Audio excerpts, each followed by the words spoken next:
Hello, hello.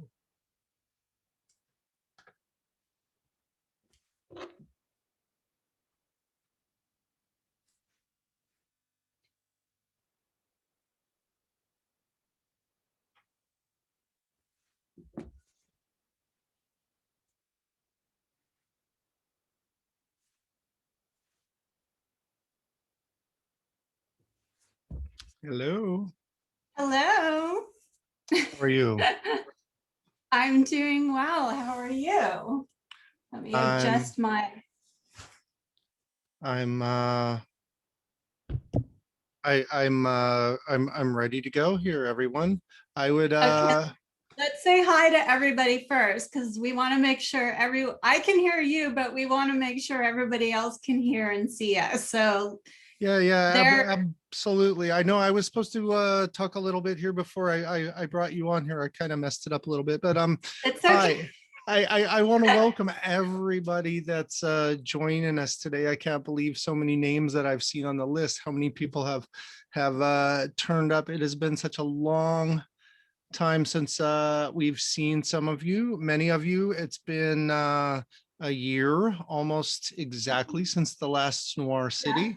And some Yeah. of you, we're getting ready to approach our unfortunate second anniversary, coming up with a lot of our TCM tribe people as well. So I really I welcome the opportunity for us to have a new way to say hi to all of those friends of ours that we're missing. And I would like to take a moment to say hi and thank you and welcome to an old dog trying to learn new tricks. and and moving forward with Larry Edmunds 2.0 here with our new website and with our hopefully new schedule of virtual events and signed books from a lot of authors and everything as well. It's really as it has been for everybody here, it's really been a heck of a year. And I just really want to express my gratitude to everyone who has been a part of either the GoFundMe campaign that I started last year, anybody who's supported the store before the website was up and was, trying to order books from me when there really wasn't a really easy way to do that. And it was complicated, but people kind of stuck with us and have been really great. And that's one of the things I love about this community. And it just means so much to have the support of everybody here as this store goes on 83 years and as I go on 30 years of being here. So I get to do that because of all the wonderful people out here that support us. So I just want to say thank you to everybody. My gratitude. If I haven't had a chance to speak to you and say that personally, thank you all so much. I'm still here because of all of you. So but enough about me. We will have some more great other. No, you haven't seen the people haven't seen you for a long time. People see me every month. So you talk as long for as some you of our want. friends out there, I wore some of There you go. our old gear to remind And I everybody. actually have a cocktail going for the first Woo! event ever. So Oh, doggone it. I'm gonna have to, when you start talking, I'm gonna have to reach over and get one for myself.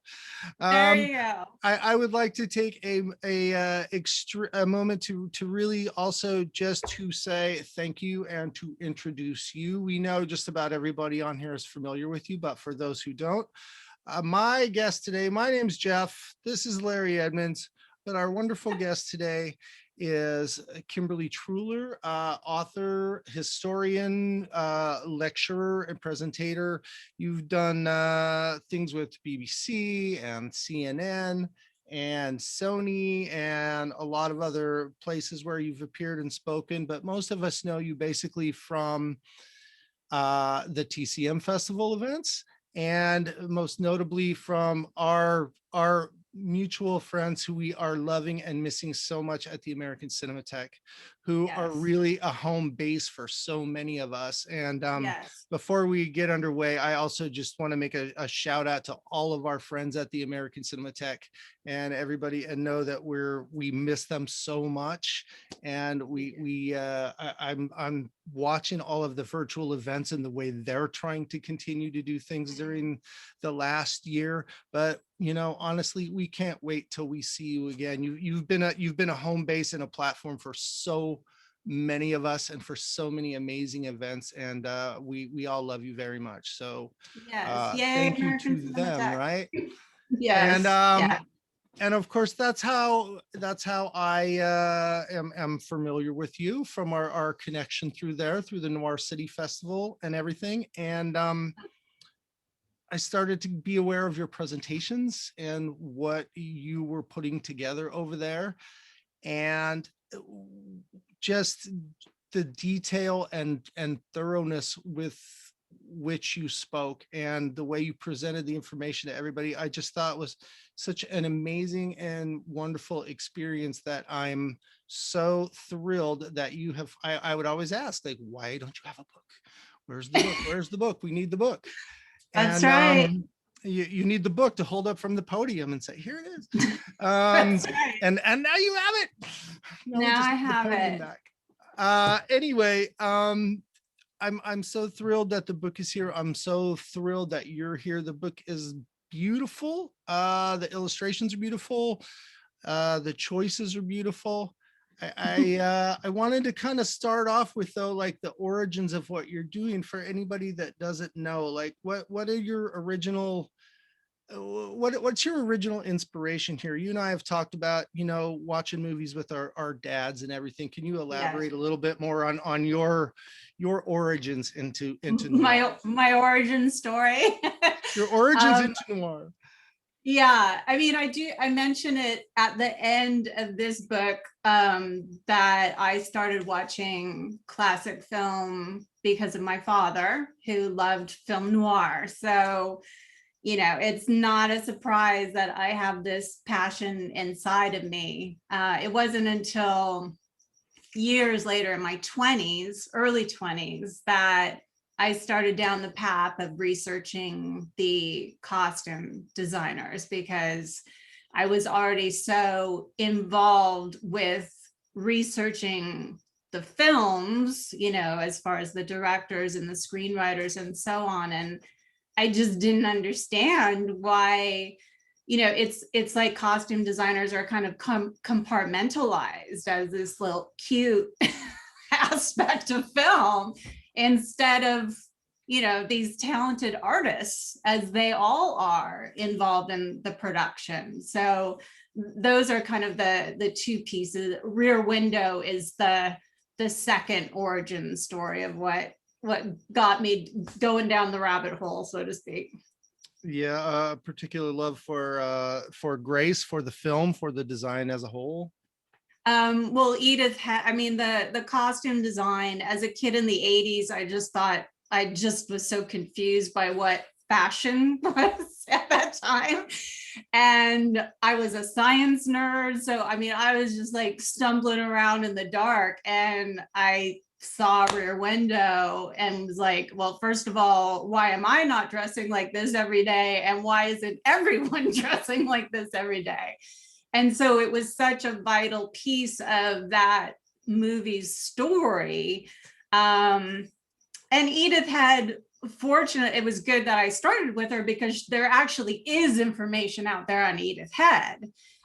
So I was able to learn her story fairly quickly. But then when I started to slide into someone like Jean Louis, because I loved Pillow Talk so much for the costume design, and there's like nothing on Jean Louis. And then to find that there's really nothing on Travis Banton, and it just went on and on and on. So that's kind of where that started. And then also just being so hyper aware of what fashion was putting out there. And some of them were just blatantly ripping off these films that I knew so well. And so it was like this, the world stayed apart so much, costume design and fashion design. And then as I learned more about them, I saw how much they intersected, because the costume designers, as people are learning from the book, so many of them have backstories. Their training is in fashion, their experience is in fashion.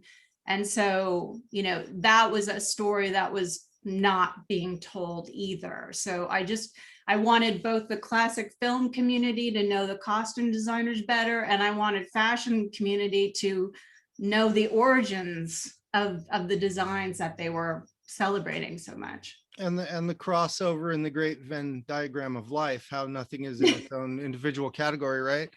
That's right. That's absolutely right. And then your childhood love and of this particular genre, and your curiosity from takes you specifically into this one period or element where you really find where all the pieces start to click for you, and you start seeing all of these things come together, right? Yeah, I mean, film noir, my mother's a librarian, or she recently retired. And so she would just bring home stacks of books for Dad and I, and we were so in love with crime fiction. And so immediately those worlds started to cross over, where, you know, something from Raymond Chandler would come in to read, and Dad's watching it on the VCR at 3 a.m., you know? and so I mean, you know, with Dad being a police officer, our world was crime fiction. You know, it's like hearing crime nonfiction. Crime nonfiction, that's right, true crime. So, you know, he shielded me from a lot of the worst stories, but, you know, sometimes I would overhear him speaking with his buddies about stuff. So it's a world I love. And so I knew that I wanted my first book to really come from a place of passion. And I know film noir so well, not that I didn't research the hell out of it as I was writing the book, but I knew that, you know, people would be able to tell that I truly love these movies when I wrote the book. You were able to apply a scientific method to your research study and add clothes, right? That's right. You already had the training down that path, and then you were like, wait a minute, I can use this way. I mean, you're kind of joking about it, but that's absolutely true. Like, no, it's again, I mean, research is research. It's just you that's know, right. it's you're taking tools and you know, and studying whatever you're studying right there in whatever form. So and it's not if it's not literature, there's always an answer, right? Yeah. Literature is up to opinion, but everything else is always an answer. I want to ask you a little bit. This is kind of a joint question from. I would like to also do a little shout out to the man downstairs, Big Sean. Fun. Many of you have received very well wrapped packages with Kimberly's book in there, with notes or old movie calendar pages or other little surprises that may have gone in there. And I frequently am sent little thank you notes for the care or courtesy.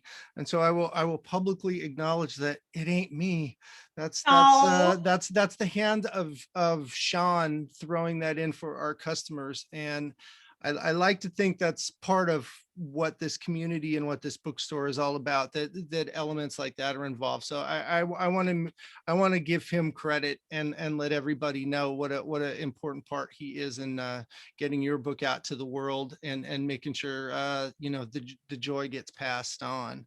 So, and let me publicly thank Sean too, because he's been such a huge advocate of the book online. He's practically live tweeting my book as he's reading it and like turning it into a film festival, which I would love to do when the American Cinematheque comes back online. He's just been unbelievable. So thank you, Sean. I've said thank you before, but thank you publicly from me for all that support and love. And so to that point, Sean and I are both curious and asking you, a little bit about your process. Now you've narrowed down what your subject is going to be, and you're ready to do your research and you're studying. What was your process to determine what you wanted to do? I mean, did you start with just a list of your favorites right here? Did you have particular things in mind when you started right here, and then just had to whittle and edit that down? Sort of all of the above. I actually have the original lists that I scratched out of, the one each year, which ones I was just like, they needed to be there. So I marked I wrote down all the ones I loved from the 1940s, which is a lot in looking at this list. And then made check marks next to the ones that absolutely had to be there. Like I knew Maltese Falcon absolutely had to be there. And I knew I wanted to end with Sunset Boulevard. So that had to be there. And so you had a chronological concept in mind as well.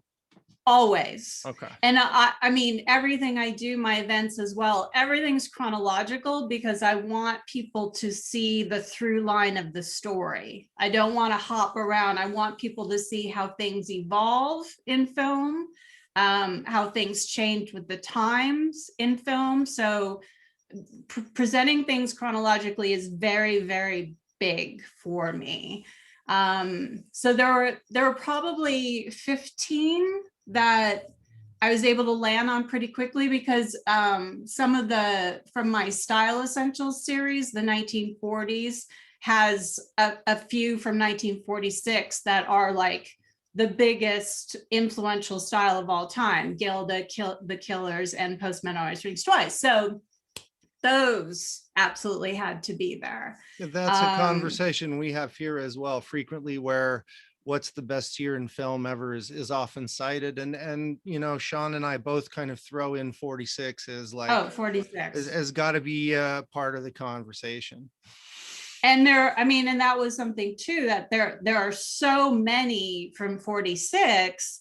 And I wanted to make sure that there was kind of an even distribution because I knew I wanted to divide the book into sections. So I didn't want to have 10 from 1946. So that was part of the editing process as well. Yeah, what I love that you've included in the book, and what you always include in your talks as well, is you give a little bit of the chronology. There's a little historical background into what is changing right here, and giving people a place, a kind of a signpost historically, and how that might lead into whatever the changes are occurring. And I mean, there's a couple of big ones I know you talk about in here a lot, with the coming of war and the rationing and what occurred, what were how that affected what was done, how it wasn't always necessarily a creative decision, but once again, the creativity comes from whatever the forced rules are in play, and that how that plays into what the genre we're talking about right now. Well, the American history, the world history is also very important to me. I included that in my class when I was teaching. I included in all the events because, as we were saying earlier, things aren't happening in a vacuum. So, there's so much that impacts film, and hence also what impacts costume design. And so, I'm just such a big lover of history. And so if I can educate people, if I can just make people feel what it was like at those times, what was going on at those times, I think it helps people remember things better. It's like I want people to feel like they're in that moment, and it helps you understand what was happening in film at the time. And I gotta ask, we're talking about the book and the process that you came up with this, and I know the answer isn't my tattoo on my arm right here, but how did you come to choose the particular image for the cover of the book? I mean, I'm certainly not complaining. Although I don't think people saw that Gilda Oh, is on. I'll show you that we Oh, have he's got them both. we've got Ava right there. So when I saw that was your cover choice, I was like, oh, who's going to argue with that? I But thought you've it was got Rita tattoo on worthy. your other Oh, arm, don't you? Rita's over here, and she's a little mad you didn't pick her for the cover. But Rita was actually in the running first. People might be surprised to know that I was not picking images that had put the blame on Mame gown in it, though, because there were some studio shots that were done definitely in a strapless gown, but they had more of the mood that I was going for, because again, my book is more than costume design. It's the entirety of film noir style. But then Ava got into the running pretty quickly. And that shot is just, again, it sums up so much about the genre. Things that I was considering were, I wanted to have an actress who had, from the fashion world, a recognizable, iconic costume. So it's like, because I mean, so much of the audience today is our classic film community. But what I'm also trying to do is to educate the fashion community on all of this as well.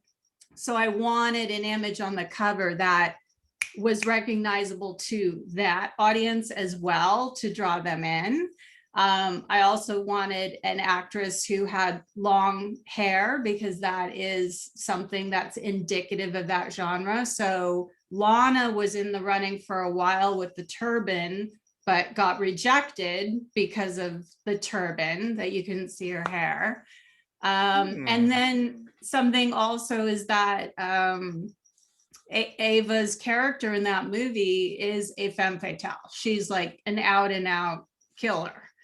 And whereas Gilda is more of an intrigante, Veronica Lake was in the running for a bit, but she's actually like a really good girl compared to the rest of them, though her hair is instantly recognizable.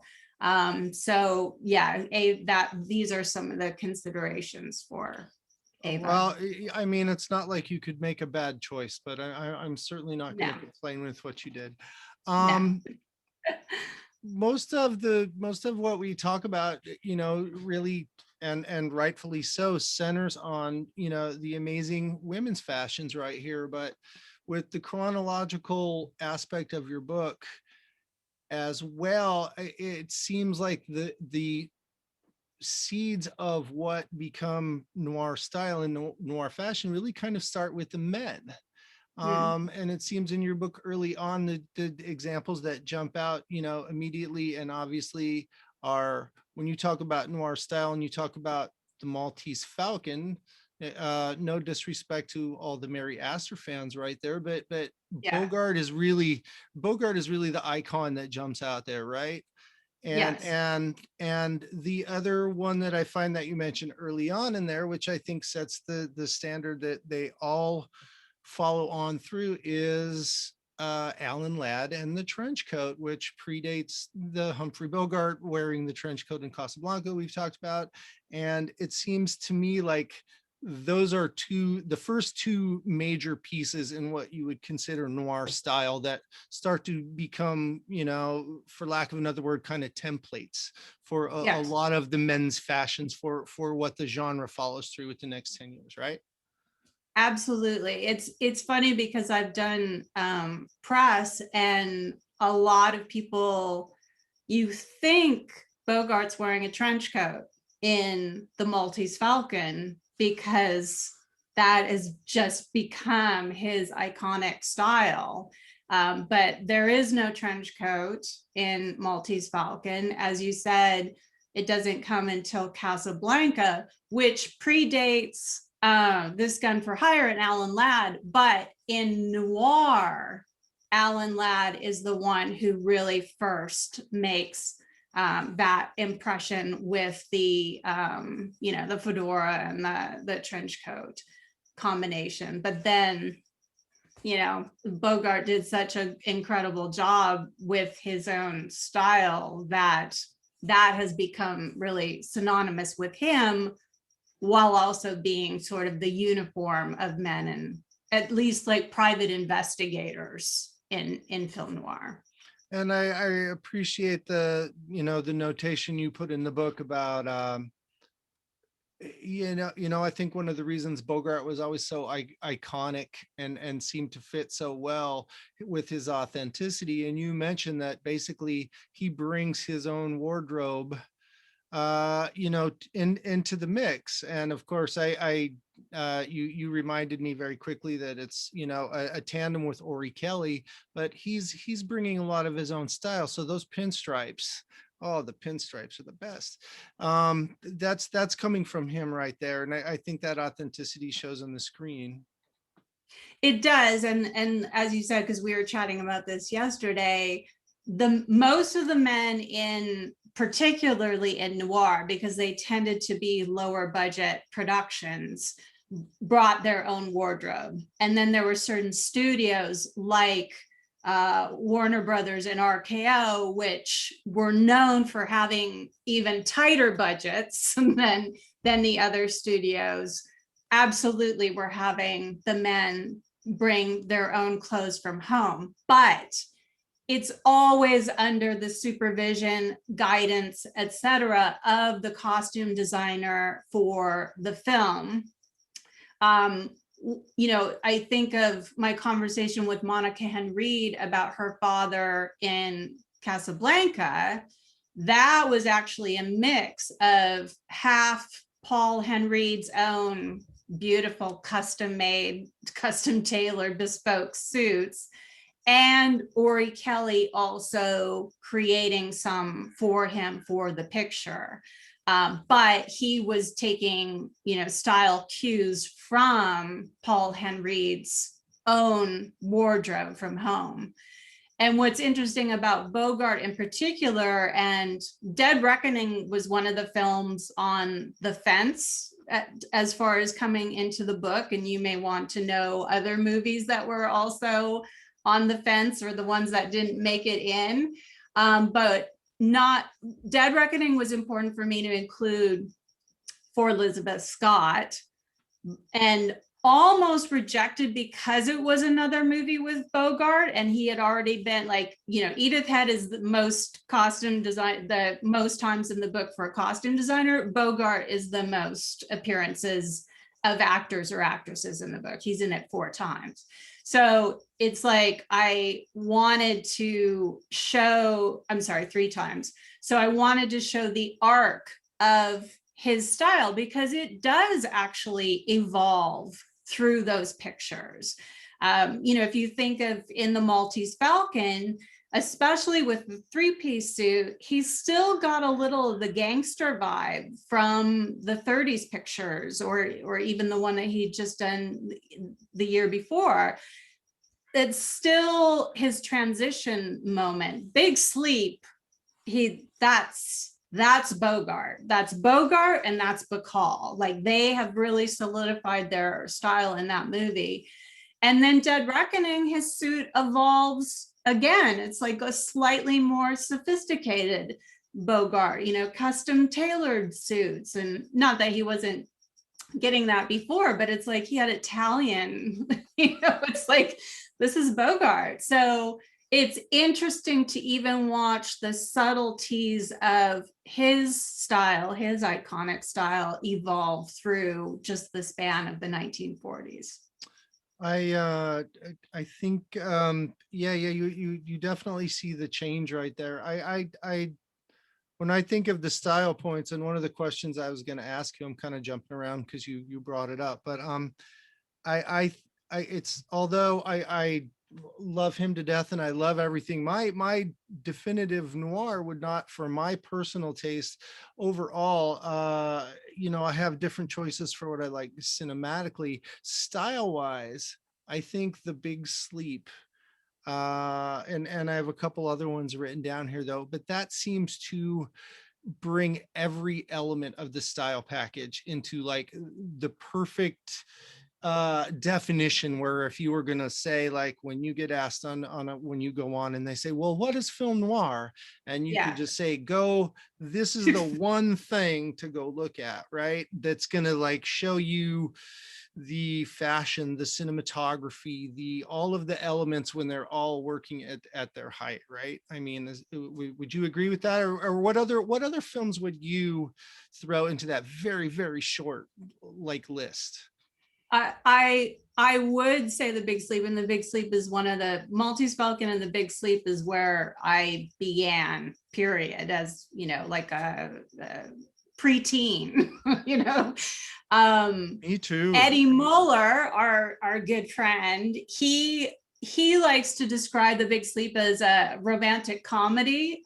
So I think he wouldn't necessarily say that Big Sleep is a quintessential. I mean, is like Double Indemnity is probably more his vibe as far as that. But you're right, from a style standpoint, it opens with the silhouette, them smoking the cigarette, and it's just this building block of these great scenes back to back, and each one of them, yes, has just quintessential noir style to it. And it's a great not intimidating noir. Like, if I'm introducing even classic cinema to people and then they want to explore noir, if I give them The Big Sleep, they're not going to run away like, I don't get this. Like Citizen Kane might be a bit much to start with some people. But one thing I wanted to go back to the men's style, because I think a lot of the audience may appreciate that conversation, because I don't get into it nearly enough in my events. So I just wanted to comment on, again, the relationship between the costume designer and the actors in film noir. So if you take someone like Alan Ladd, we were talking about how the credits for this Gun for Hire, it just says Ms. Lake's gowns by Edith Head, which is actually an unusual credit for Edith Head. Because she was not a fashion person, she was a costume designer. So the bulk of her credit is costume designed by, or costume supervised by, depending on how many people she was working with. But with Alan Ladd, so we have a mix of he's bringing his own wardrobe, his own style. But as the book gets into, there's a number of things, a number of tricks that Edith did with his wardrobe to make him seem taller on screen. So his trench coat is longer than most trench coats are. It's a similar trick to Veronica Lake is often in gowns that are to the floor in order to help her seem taller. His sleeves go longer on his arm than most. The shoulders, especially, you can see it in his suits. His shoulders are very broad, like broader than other actors at that time. His collars go up a little bit higher, which was actually a trick that people like Frank Sinatra did to make them seem a little bit taller on screen. So there's, even though they are taking pieces from their own wardrobe, the costume designers are still very, very involved in creating a cohesive look for the screen, especially with the partner on screen, but of course the overall style. But then also what, just like the women, there's body insecurities for most of these actresses. There are things that need to be addressed. So, and that is the case with the actors as well. Yeah, that's you perfect. That was Sean's question. Why Oh, one of his questions, why did the designer frequently get credit for the gowns and leaving the audience to assume that the men were left to their own devices basically when it came to the wardrobe? So they're well, that's even another part of the question, because there are a wide variety of how the costume designers are credited. People like Adrian love to have gowns by Jean-Louis. His credit was always gowns by Jean-Louis. And this is some of that intersection with fashion, because they came from the fashion industry. They were known for, well, Adrian didn't, but Jean-Louis did and others did. But Adrian was becoming known on screen for his gowns, you know. It just was a more elegant way for them, like if that was their brand, so to speak, and many of them had their own style voice, of course, in addition to the studio style voice. So it was really like, you know, how did they want to be viewed? And so some of them did you know, request that their credits were gowns by.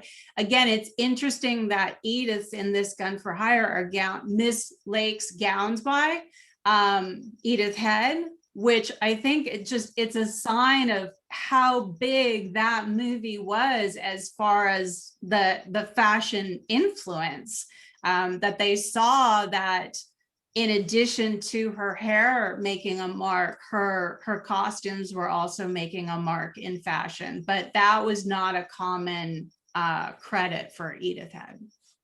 okay. And of course some of those designers were, you know, like it's Irene, right, that goes on and has her own boutique and everything as Well, well, right? Irene had boutiques from the mid-20s. Like she was So her so own there's that brand. probably plays into the getting how they would want to be credited as well too, right? I mean, that would, you know, they're promoting their own brand. Well, Uh and I've been asked why Irene just goes by Irene in her credits instead of Irene Lentz Gibbons or Irene Gibbons or whatever. And that's because from 26 till 42, she was her own brand, you know. Even when she was at Bullocks Wilshire, it was Irene for Bullocks Wilshire. Like that was her fashion brand.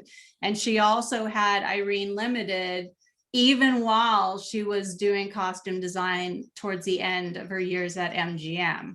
So that's why, that's how she was known, you know. So that's why her name is like that. okay.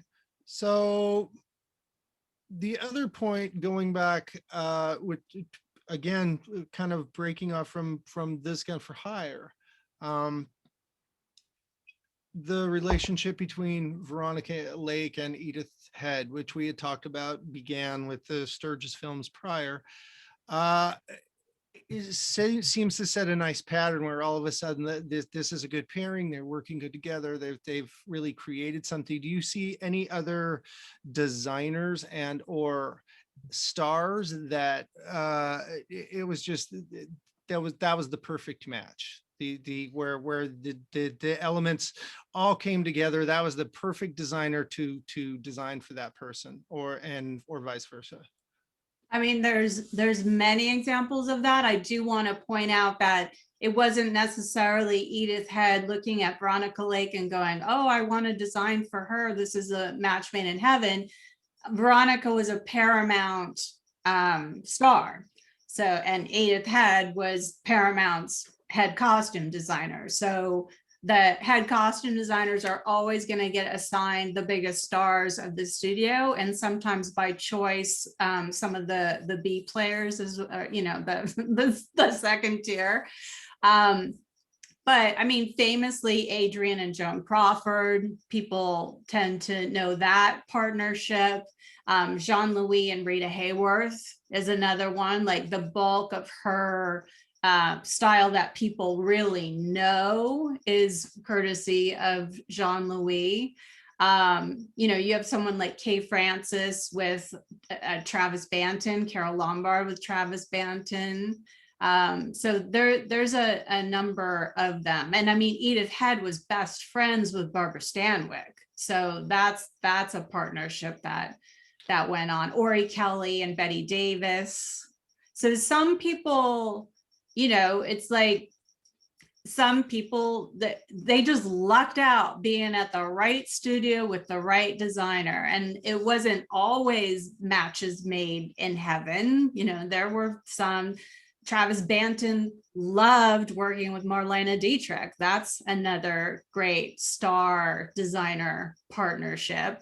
But he couldn't stand Clara Bow. You know, so it's like it didn't always work out. Claudette Colbert was another one that Edith Head famously hated. So it's like who was a pain when they came in for their fittings all the time and made their lives hell, and who brought them Danish in the morning? Who's happy to see them? I don't think anyone's bringing him a Danish, although I wouldn't be surprised if Grace Kelly brought Edith Head a Danish, because she was just that kind of a sweet gal. Some of it depended on what the costume designer was like and what they were accustomed to. So, I mean, Marlena was a taskmaster. She would stand for, 12 plus hour days and expected everyone to work with her. That's the way Banton worked too. He would just rotate his assistants because they started dropping like flies from not going to the bathroom and not eating, which Marlena did neither all day. So, there's a lot of them. Norma Shear was notoriously late for her appointments with Adrian, which he didn't like, but she was the queen of the lot and he really only spoke well of her. But yeah, I mean, there were some that were more challenging than others. I've heard Lana Turner was a little bit on the challenging side, so I'll just leave it there. All right, I'll throw in this one more Big Sean question before I forget it right here. Okay. The New York theater world looked down on Hollywood and considered acting in movies a step below acting on stage. Was there a similar snobbery on the part of New York or Paris fashion world towards Hollywood costume designers? And were any costume designers considered to be perhaps slumming or just taking a gig in the regular fashion world? Or did that all intermix respectively? I mean, Europe, Paris always has the attitude that they're the center of the fashion universe. I mean, as far as fashion, Paris once upon a time looked down on New York, who once upon a time still looks down on LA. But in the golden age of Hollywood, nobody was looking down on these designers. So many of them were at their top of their game in couture. Robert Kellogg, who was the first head of costume design at Columbia, was the person that royalty went to, socialites went to. I mean, he was big at the Lucille Couturier. And the costume designers, I mean, Adrian was so impactful on fashion. Granted, he and Banton were taking a lot of cues from European fashion, especially the designs of DNA with the bias cut gowns. But they took it and really made it, the trend setting style of the 1930s. So there was a lot of give and take between fashion with the capital F kind of thing. But the weekly attendance of movies during the golden age of Hollywood, I mean, 1946, it was 95 to 100 million people a week were going to the movies. So it's like no one in fashion is getting that kind of viewership. And the magazines weren't what the magazines are today. All the magazines today have suffered because of the internet. So no, there there was not a looking down. If anything, they got jealous that, you know, they had these resources, they had these stars as their models. So it was just a different thing. And that Hollywood seemingly had this power for a period during the war years, and what we're mainly talking about, that Europe couldn't possibly hope to have because of what was going on in Europe, right? They were cut off. They were like an island only selling to Germans kind of thing. Germans Yeah. and Vichy were their only customers during World War II. So yeah, there just was no Paris in the 1940s until Dior, and then they got their revenge on Until the Hollywood. new look, right? Yes. See, I didn't know about the new look too much. You helped me out there. Really? Okay. um, I we know about, like, you know, obviously the Gilda and Lana and Postman, and we've talked about Ava and Ava making the cut right there or whatever. What other looks do you think might just be that are your might be personal favorites that you think are so incredibly iconic that they led you to put them in this book, but they might not be the ones that everybody like in the mainstream would recognize? I don't know that everyone would recognize the Dead Reckoning. I mean, even amongst cinephiles, Dead Reckoning it's so derivative at times that it's kind of funny. You know, they rip off lines from the Maltese Falcon in that. They're ripping off scenes from Gilda and The Big Sleep in it. So it's not, and that was one of the last choices for the book. It was among the last ones to be included, not excluded. But that's one that her style in that movie, particularly that black dress, though fashion designers like Halston knew that movie and that dress, but I would not say that the greater you know, mainstream audience, if you say Dead Reckoning, no one's gonna know what what you're talking about, or Elizabeth Scott for that matter. I even have the, you know, a Humphrey Bogart, one of the Columbia boxes with that, and I was shocked to pull my box out and go through all these as I've been rewatching some of the films in your book and everything, and discover that movie was not in the box from there. And I'm like, what? How could this one not be in the box? So Wow. I kept meaning to re-go it. And of course you wore an kind of an homage to the Elizabeth Scott in your last webinar there that you did right there. So I knew that was a favorite. Anything else like along those lines that you really just jumped out at you, where you were just like, wow?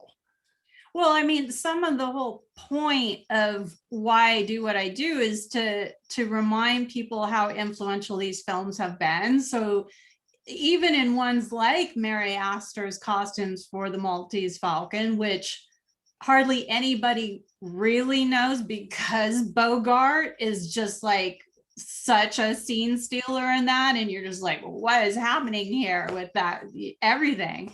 But even pieces of her looks in that movie have seeped into fashion in various ways. So basically all the ones in the book, as my series has shown, I don't know that there's one that I couldn't find some cinema connection to fashion in them.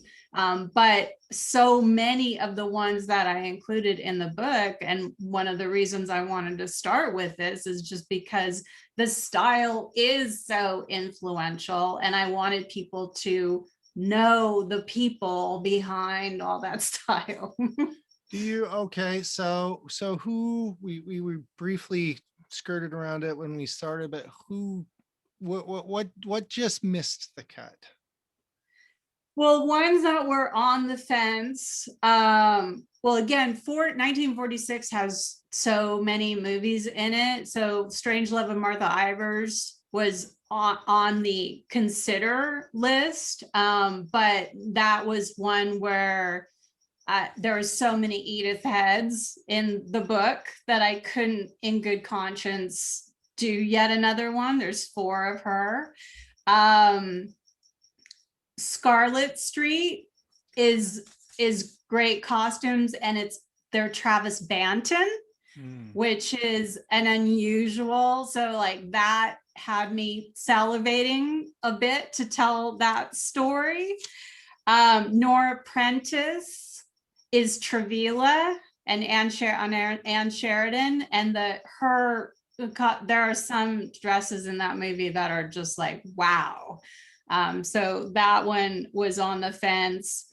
2 from 1950, Gun Crazy and In a Lonely Place, were in consideration for a while for a couple reasons. But yeah. Wow. Yeah, it's amazing. We'll definitely want a volume 2. Well, and I've Just had keep your notes. Keep your notes for the next volume. We're gonna need a follow-up. I mean, there's still the 50s to get into. Oh, Stephen Smith is saying yes, please. And Teresa Brown today said, please do one on neo-noir. So that, getting the basic instincts and Body Heat and Chinatown. I mean, there's a whole bunch of those that also have incredible there's so many reasons that we all love these movies, but I mean the style and the fashion are clearly among them. I mean, for me it's the kind of the post-war cynical dialogue and everything that remains, and obviously the cinematography and the fashion and all those elements, and it really just makes those movies, they haven't even when something within the film has dated, there's still some type of contemporary resonance with those movies right now, where that's not always the case. And I think that's why this genre continues to find new audiences that are willing to embrace it. As you mentioned Eddie, and we've always had this conversation that these films were such a wonderful gateway for people that, I don't like black and white movies, or I don't like classic movies, or, I hear that from people that come in the store or something sometimes, younger people, and they tell me they want to be filmmakers and they want to learn. And I'm just like, well, what element of style or script writing or skilled movie making is a turnoff to you? This is stuff you should be, like really, really paying attention to. And I mean, it's not just film noir style. It is classic Hollywood style. And like you said, 1946 is it's just such a heavyweight right in the middle of your book. It's wonderful. If I may, I want to pause on the whole costume design versus fashion design. So if there's any costume designers in the audience, I want to make it clear that what I talk about is costume design, not fashion.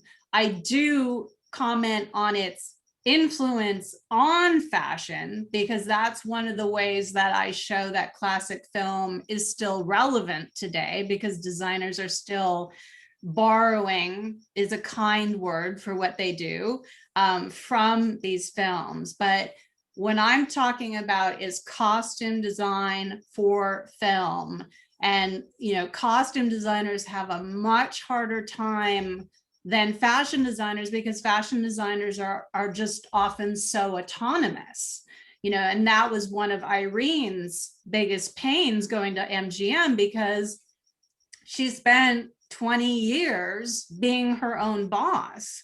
And all of a sudden she gets thrown into the political hell of the studio system. Costume designers have to design for the producer, the director, the production designer, work with the hairstylist and the makeup artist. They're often designing both for the character on screen as well as the actress and her preferences and all her opinions of things. So it's like there's so much to consider and such an approval process. costume designers have to create costumes that at once stand out to the audience while also being a part of the whole vision for the picture. And that is a very different thing. And so when people, and they're doing it as a compliment, calling me a fashion expert, but I do know the history of fashion, but what I'm studying and talking about and sharing about is film and film costume design and costume designers and how they contributed to how much we love these pictures still. We still do. So, Yes. A little off topic, when you're not in the dark and you don't have your nose buried in a book right here, Yes. what do you do with yourself?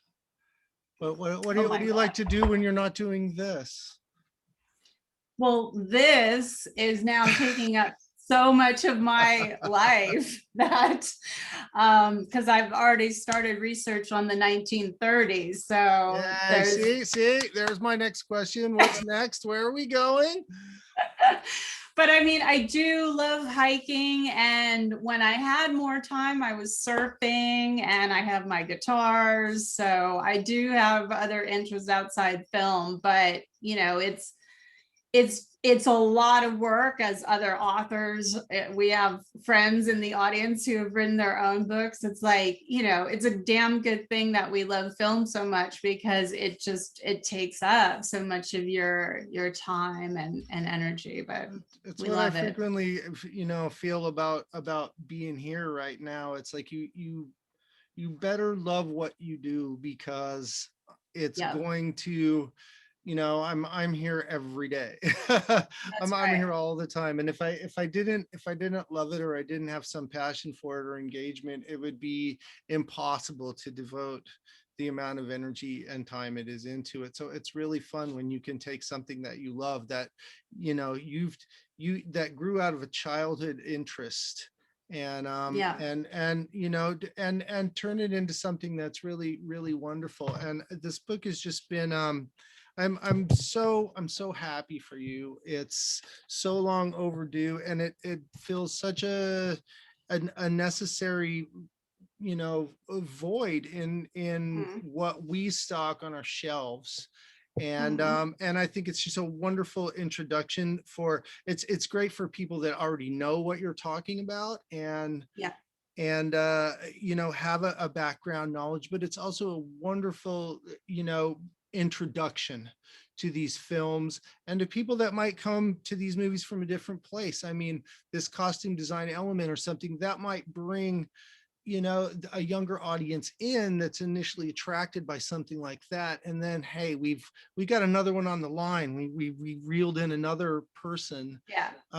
into our community down here, and we all know how much we love everybody that does that. And Yeah. I just wanted to take a moment and read a slight little moment that you put in the acknowledgments in the back of the book right here. Please do. And I just wanted to mention it because it's one of the reasons why, you're the first guest here. And while we're doing this, and you very kindly wrote in here, Film Noir Style came to fruition largely because of the support of Jeff Mantor, head of Hollywood's legendary Larry Edmunds Bookshop. Jeff is the patron saint of film historians for his tireless work on our behalf. And I Yeah. just wanted to return the compliment to you and say, I couldn't be a patron saint of anybody if I didn't recognize people out there that really had a passion and really had a gift to put the books in here and create the material. And on a personal note, also, for anybody that doesn't know this yet, after everything that's happened for the last year and everything we've been going through, LarryEdmunds.com exists and is online and has an opportunity to grow and do something, because you are the person behind the website, and you are the, foot that's constantly kicking me in the ass to just keep this going, instead of just lying here in the fetal position and trying to figure out how I'm going to rebuild things when we've lost all of our tourists and all of our live events. And so I just wanted to take a moment and thank you for your contribution personally to what's going on here, because we really would still just be in the dark if it wasn't for you. So thank you for your Aw. wonderful book, and thank you for everything that you've you've done for us personally. I don't know what to add. I want to thank everybody for coming. Or are we taking questions, or did we We're exceed taking, our yeah, limit? let's take questions. I'll do it so that you don't have to. Oh, thank you for not letting me screw something else out by pushing the wrong button. I will sit I'll- here and enjoy. I'll take the driver's seat now. And just real quick before I leave too, let me thank everybody that turned up today. You can watch thank them at this. the end. We're not going to Okay. turn off the. Okay, Do I'm some good. questions and then you can thank everybody. Let's see what we got. Okay. Well, first, before I start the questions, thank you for those very kind words. And it's been an honor to help. It's, it was a labor of love, a lot of labor, but a lot of love. So thank you for that. Okay. Our friend Benjamin from Germany, Oh, the Heatmeisner is calling us. Yes. What classic movie star from another genre or period would you personally like to see in a film noir? This could go to you as well.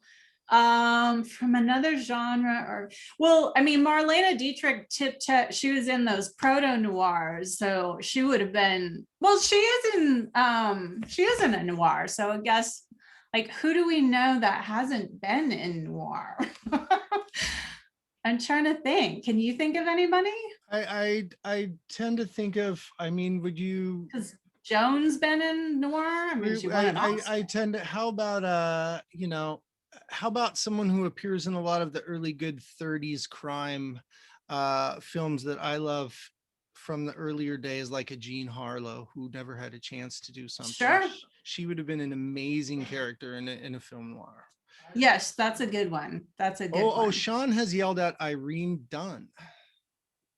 That would be interesting because she'd be playing against type. Yeah, that would be a good one. I love that Sean's yelling to you from downstairs. We have him watching downstairs. Benjamin says, I always love to receive books from your store, especially when they're still coming in a brown paper bag. So that's the brown paper bag story is goes back to lore that says that when the store used to sell maybe material that was a little bit risque or under the counter, yes, that it was personally delivered by people that worked here in the brown paper bag. Wow. And so yes, Sean has revived that tradition here, and we that's awesome. So the people that know the brown paper bag, well, it's not going to be as smutty as you hoped, but you will get the brown paper bag. my book has a little naughtiness in it. I think my 30s book will probably have a little more naughtiness in it because it'll include pre-code. So I can work some stuff in there. Oh, absolutely. I like that. This is Benjamin still. I like that Kimberly refers to the German cinema, since so many great people came from it and were able to continue their work in the US in film noir. Which ones of these kinds of films do you like? Well, for me, I mentioned the one like Pandora's Box is an incredible German expressionist movie and such a precursor to noir. Blue Angel, same thing. Any German expressionist favorites for you, John? It's hard to argue with Louise Brooks, in particular from a style standpoint. Yeah. Really amazing. I wish I was more familiar with more of the films from that era. Murnau, obviously, who comes over into Sunrise and everything. Yeah. An amazing film. And just how about there's no film, any more style oriented than Metropolis.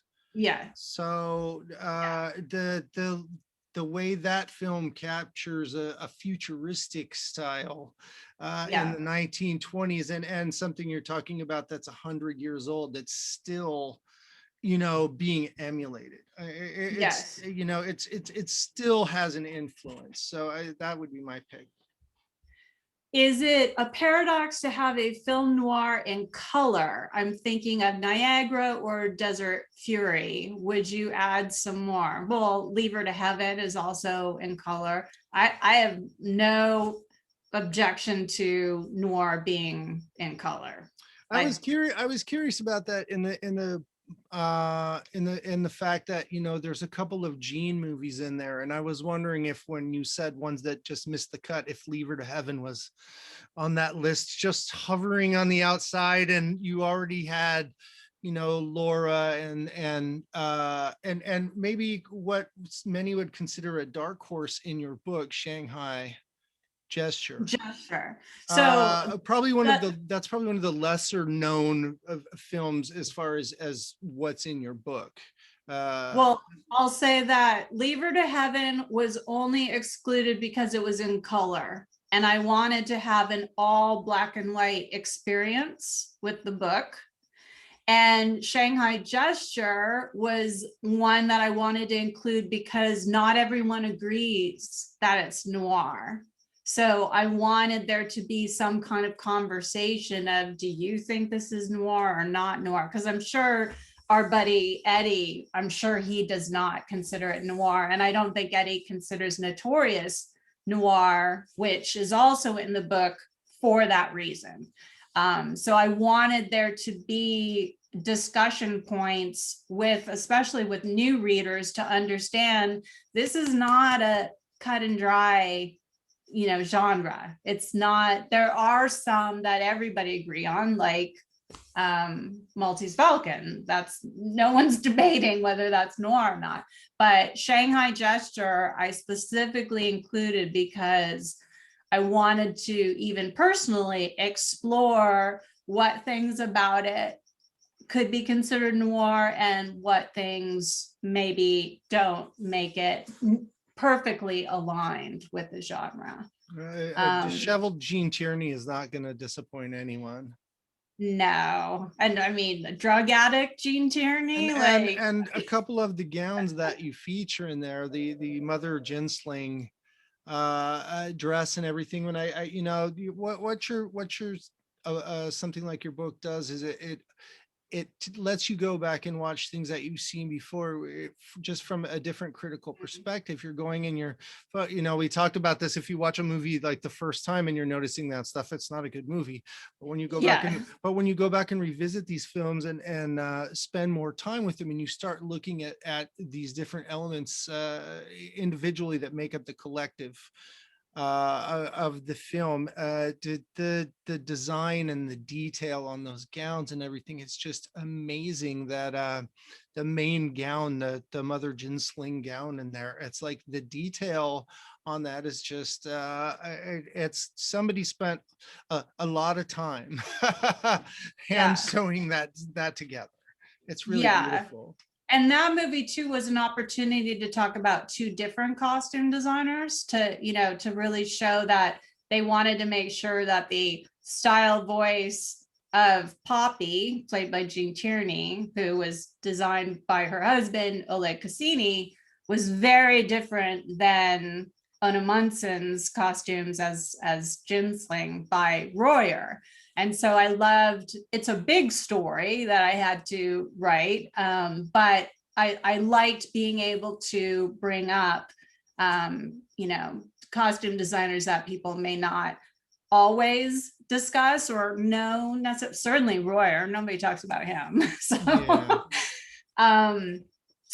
Dan, hello, Dan. You both look great. So there you go, Jeff. Where is the leopard coat from, Kimberly? An homage to a particular movie.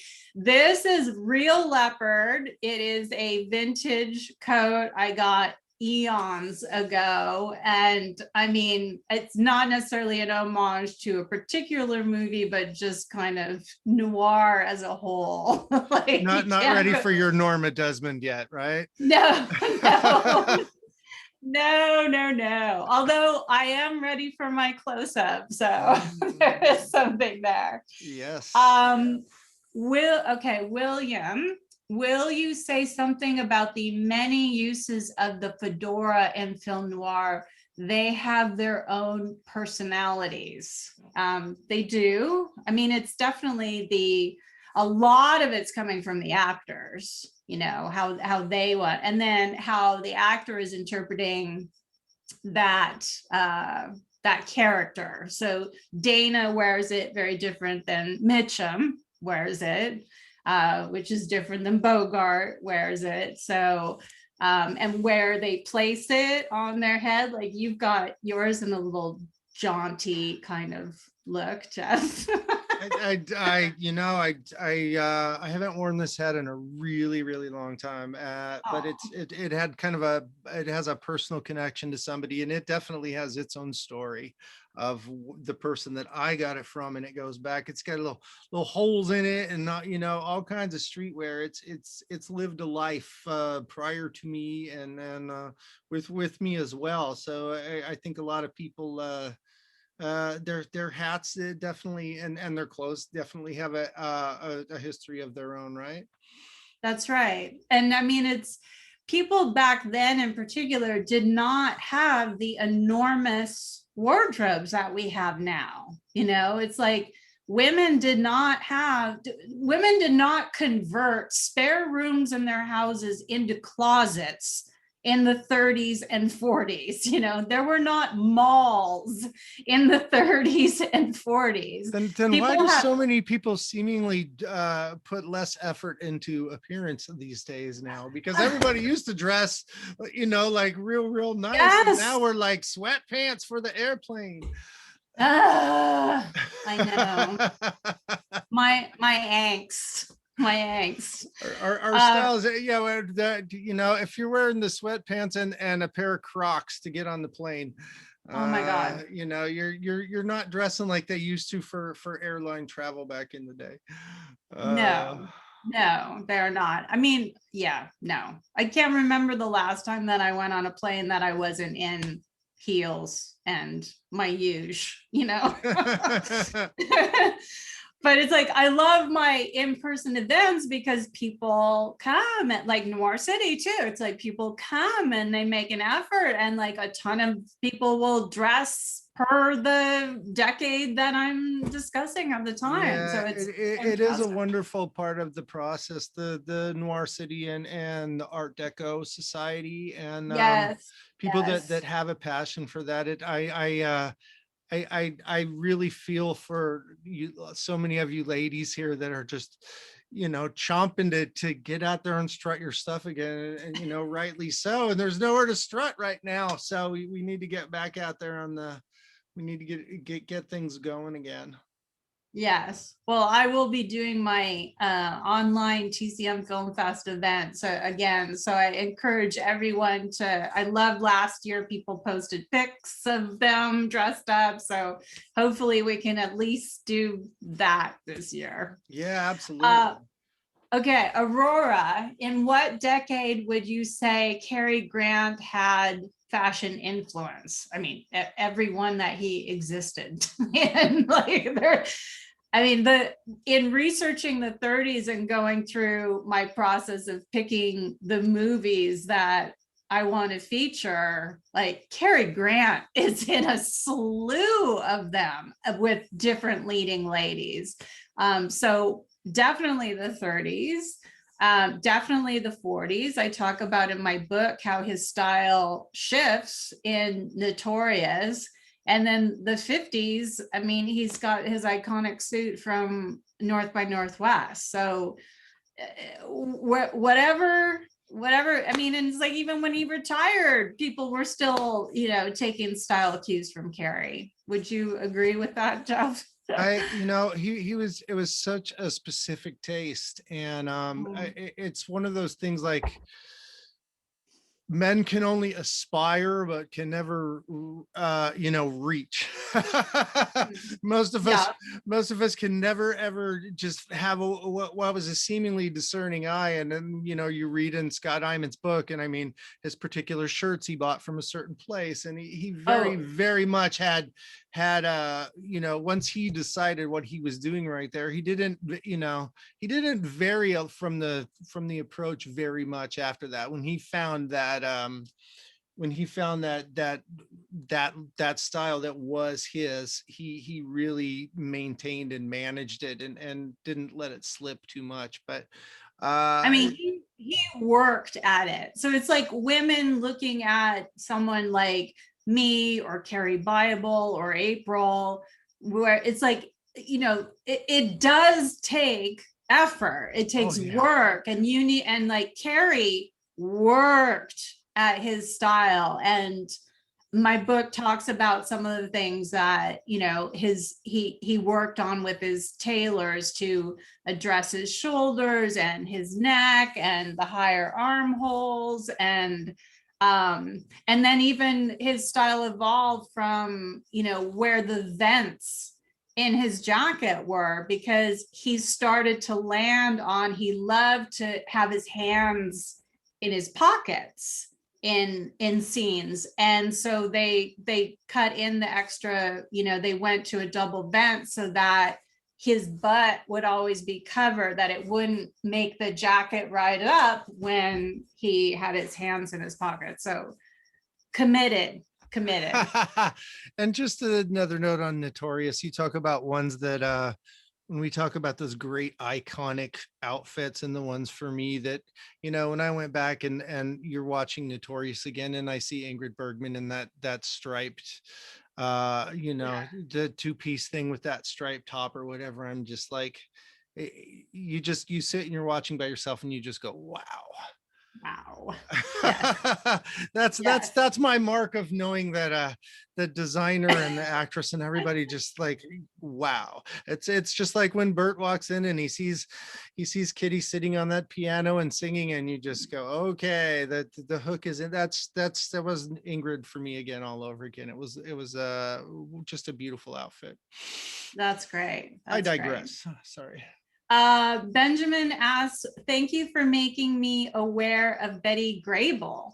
I woke up screaming, which was an untypical great part for her. Yeah, I loved including I Wake Up Screaming in the book, because I knew that was not on a lot of people's radar. Carol Landis too. I mean, people know Betty Grable more than they know Carol Landis. So, she's known for her tragic demise more than probably her. But certainly in the our family who are here today, they know that. But if you say Carol Landis to somebody on the street, it's like, I mean, they don't even know the Beatles today. So it's like, yeah, we're in. So this is why put that in the book so that people can start to learn about Carol Landis. What I do love about him mentioning that, and what I notice again, is the Betty Grable, the suit in there that stands out to me is also reminds me of the Claire Trevor outfit in there, where you're getting to see the ladies in the pinstripes. Mm-hmm. Generally thought of probably more as a male. We think of the suit, and we all want those great pinstripe suits in there. I always tried to find one real nice one for me, is big heavy wool with the pinstripes. You don't see the ladies with that look as much in that suit that Betty Grable wears in there. That's like that is the closest equivalent I've probably found to a male, like the Maltese Falcon kind of Bogart kind of look for a female. Although let's separate pinstripes from chalk stripes. Oh, okay. So the Bogart suit is chalk stripes. And his suit, that's something that becomes a uniform for so many, that chalk stripe suit. So there's a difference between the stripes. So I just want to put that clarification out there. See how much I learn when I talk to you? But on that point, yes, I mean, to have and have not, a lot of Betty Bacall's costumes have stripes in them, which is more aligned with the masculine, the shirts and the suits and all that. So, I mean, it's a definite design decision to indicate to the audience that this is a tough girl. Like, this is not some frilly, she's not in lace and the kind of things that like Betty Grable was wearing in I Wake Up Screaming with the little lace collar. You're not going to catch Betty Bacall in those kind of clothes. So stripes is a big style story in 1940s and 1940s film noir in particular. Teresa, hi there. Hi, Teresa. How long did it take you to write your book from the time you wrote those notes you held up earlier till your publisher said, this is it? My research writing time, where I was just submitting content to them, I would say was like, I basically was writing a piece a week, researching and writing a piece a week. It was very fast. And we knew going into it, they said it's an aggressive schedule that we wanted to, get a certain publication date. So I think it was about 6 months to write it. Because I think there were like 26 pieces in it, if you count the introductions and each of the movies. I think that's about what it worked out to. And then there were a few weeks of, back and forth with editing, where they would edit and then send it to me, and back and forth on that. And then there were a few weeks of the photo selection and all that. So, but as far as my side of the research and writing, it was about 6 months. Let me take that opportunity now, since you brought that up, to put a shout out to your editor Mary and to Robert. Yes. And yes. They're the team that at Goodnight Books right there, who I'd like to know that I put excellent folks together for a conversation, and that you guys were able to come together. I've always found that their passion and their quality product from the beginning on has just always been wonderful. And I knew that they would really embrace what you were trying to do. They wanted to, Robert writes many of his own wonderful books, and That's right. And they really wanted to, kind of expand and find some new territory, but still stay within the film world. And I think they did a really, really wonderful job in the way your book's laid out. And I love the cover, how we've got the matte finish on there. That's it's got a nice little feel to the touch when you have it, and it raised lettering on the title, and it's got that matte finish. It works perfect for the noir aspect of everything too. It kind of fits in cinematography wise and everything.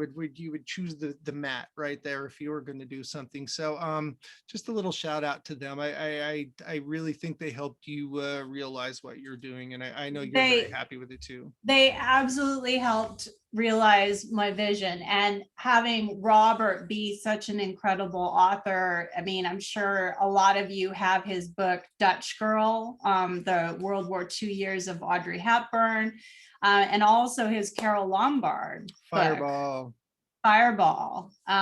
So having him involved in this was particularly great, because it would be a nightmare to go and work with a publisher who doesn't know film. And so there were a lot of good conversations back and forth about clarifying things that, only someone like Robert and Mary would know.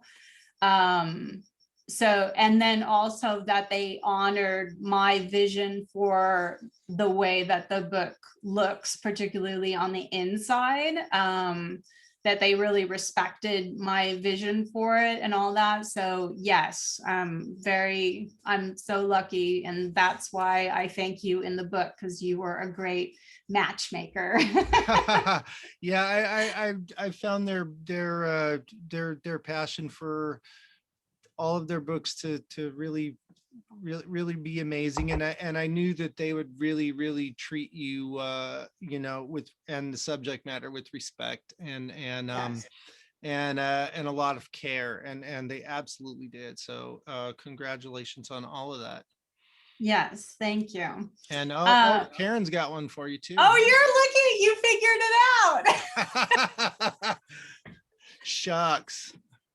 Go ahead, read it. Oh, Since you've of the got, films you included, it took one for you though. Of the films included in your book, I think that Gilda contains my favorite outfits. Is there one film from the book that has your favorites? I mean, I'm with you, Karen. Gilda is a rock star in my book. It's like if I had that entire wardrobe, I would be so happy. Like it's just great beginning to end.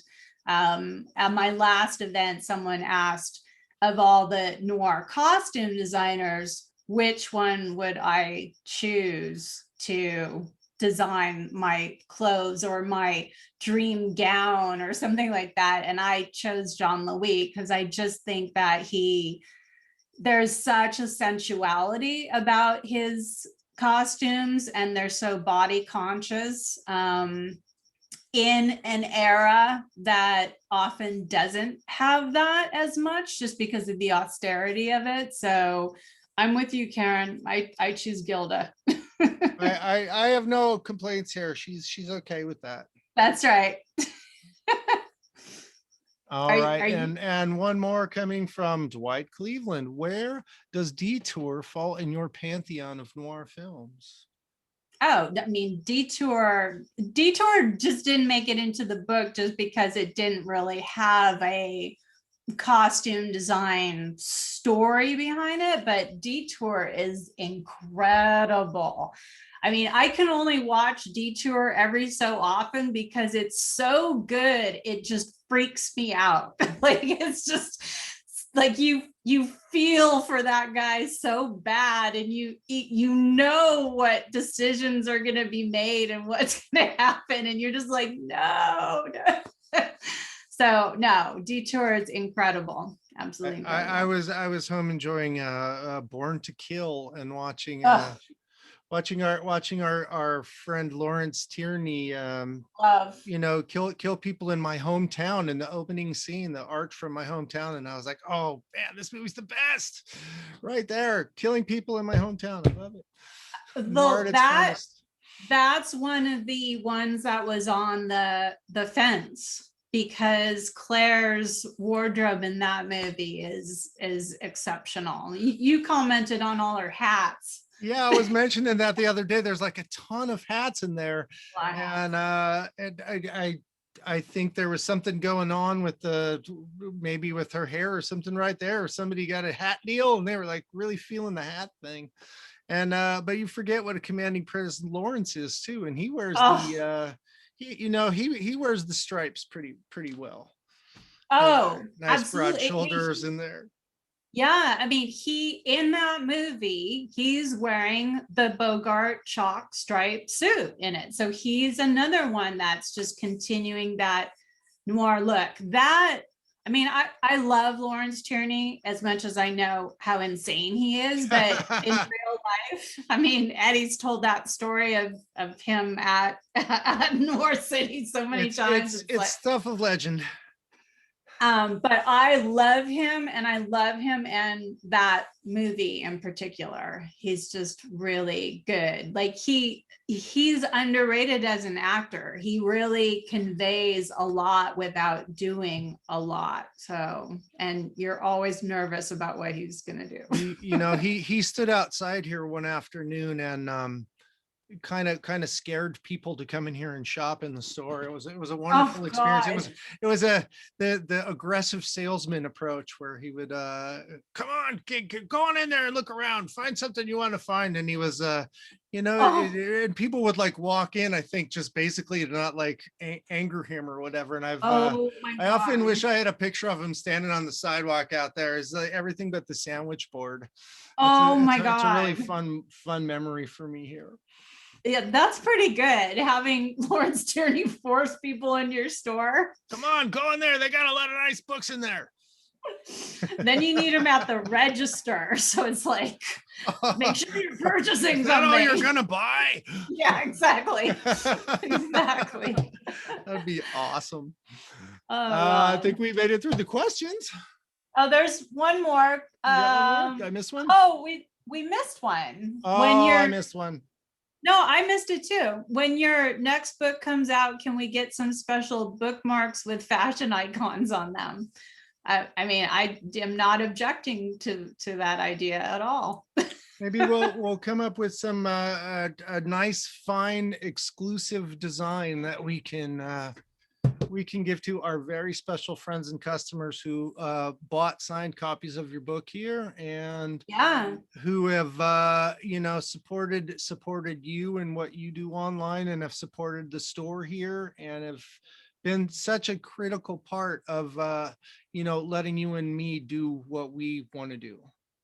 Yeah, I mean, I know you're about to thank people, but let me thank everybody. You have been amazing. I mean, just seeing the response online from, ordering the book to seeing it in process being shipped to you, like just the amount of enthusiasm you have talked about online in receiving the book and reading it. And I mean, it's just, and all the wonderful reposts of pictures like you recently put Teresa's up there with Yes. they're making a nice little art project of your book being in its new home. Yes. So you've all those children of yours have gone out into the world and they now are on the shelves of people that that we know and love. So wonderful. Yes. My children are in happy homes. They've been adopted by good people. Yes.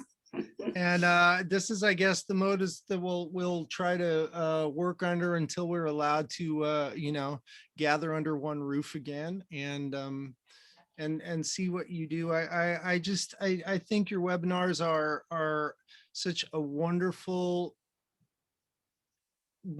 mix of information and research, but also making a subject just so incredibly palatable, like I said, to someone who really wants to do a deep dive or learn more, or to someone who's brand new coming into something and wants to discover, like, where do I begin and where do I go from here, because I like this, but I don't exactly know all the reasons why. And your book's a wonderful piece here, so if any of you out there still haven't bought one, I'm sure most of you have.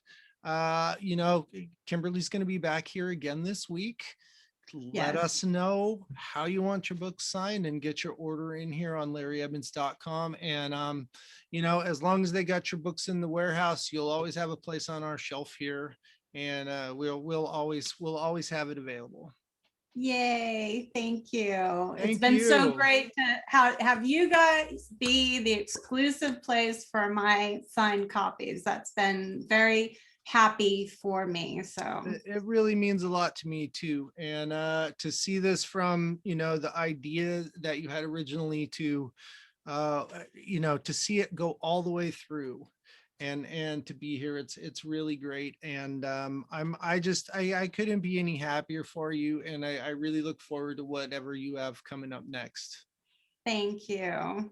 Thank you so much. And thank you for walking me through not only getting my website up, but for walking me through getting through my first hosted webinar here right now. Yes. Which, I didn't, nothing catastrophic happened. So, so that's a win for me.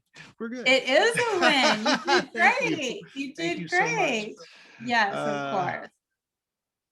And I don't know, anything else you want to add? I think we got I mean, it. do you want to give people a sense of when you might be opening for If someone appointments? we're yeah, if someone I know we've been closed, it's funny, we're like within 3 weeks of this being an actual calendar year, and I've been Mm. very kind of slow to move forward for a number of reasons, Yeah, partially as you and I tried to get this website going, and I just I guess I've been a little gun shy. And if anyone is local and is planning on, wants to give us a call next week, I'm going to start taking appointments basically, and maybe do kind of a slow open like that with some of our mhm. regulars before I just have the doors open again.